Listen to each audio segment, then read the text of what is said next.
Hey everyone, welcome back to the Thinking Crypto channel, where we are closely approaching 50,000 subscribers. So please go ahead and hit that thumbs up button, leave a comment below, and hit the subscribe button if you're new here. It helps support the channel and it doesn't cost you anything.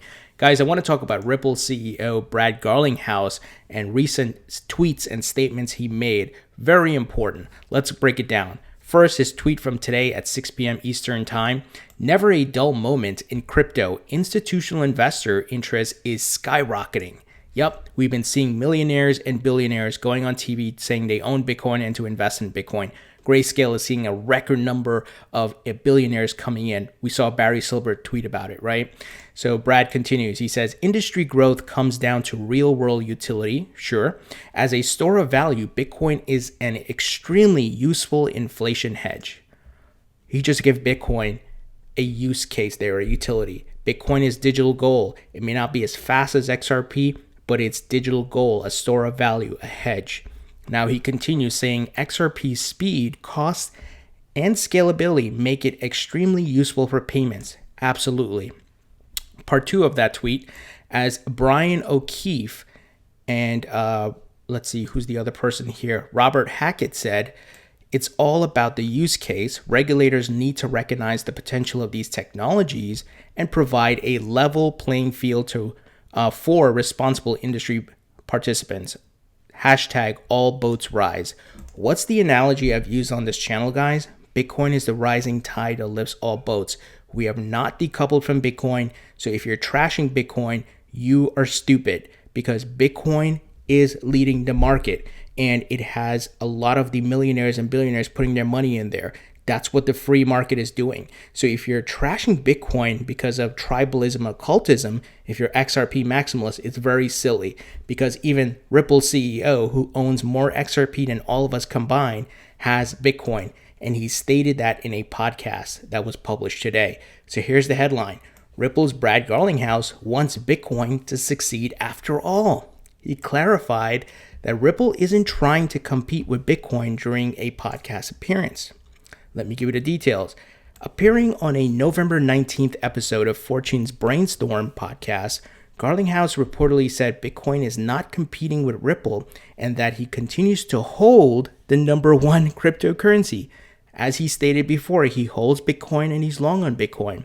Here's a quote. I don't view what Ripple is doing as somehow competitive with Bitcoin. I want Bitcoin to be successful.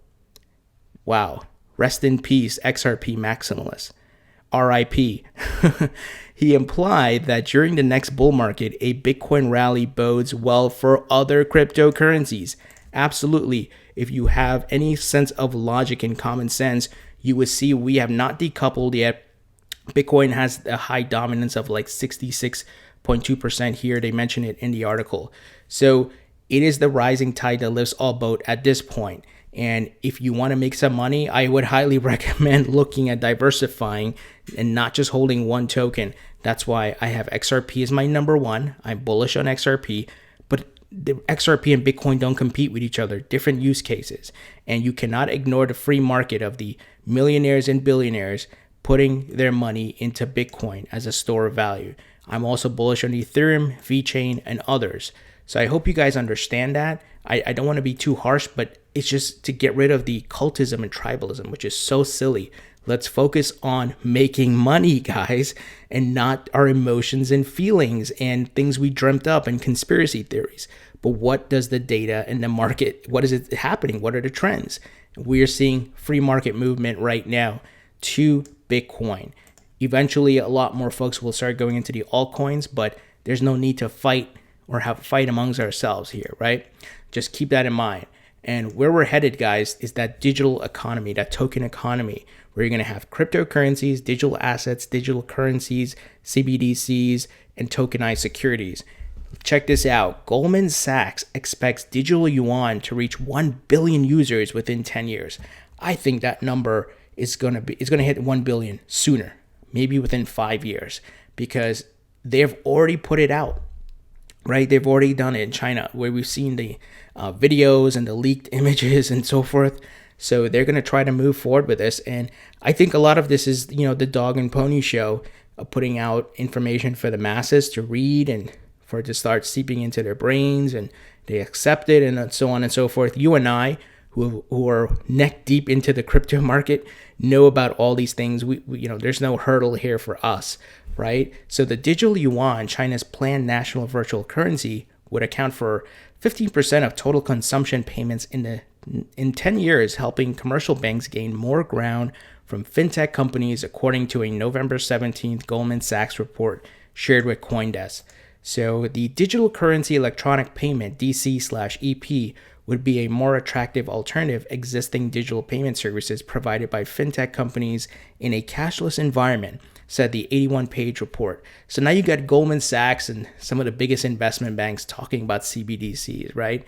So the narrative is going to be put out there. We've seen Christine Lagarde from the European Central Bank. We've seen just a variety of people talking about CBDCs.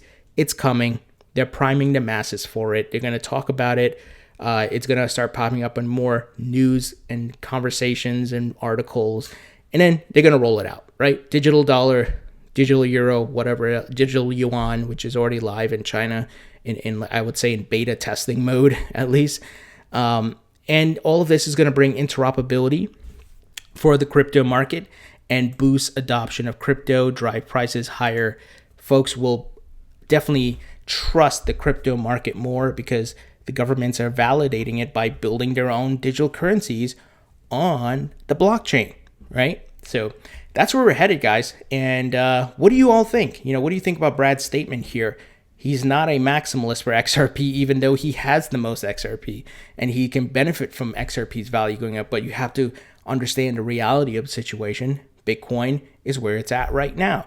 That's why I diversify. I'm not anti-XRP. I'm not anti-Bitcoin. I am for making money, and I'm looking at the potential long-term for XRP. Right now, it's happening for Bitcoin. So leave your thoughts and comments below. Hit the thumbs up button, share this video, and I'll talk to you all later.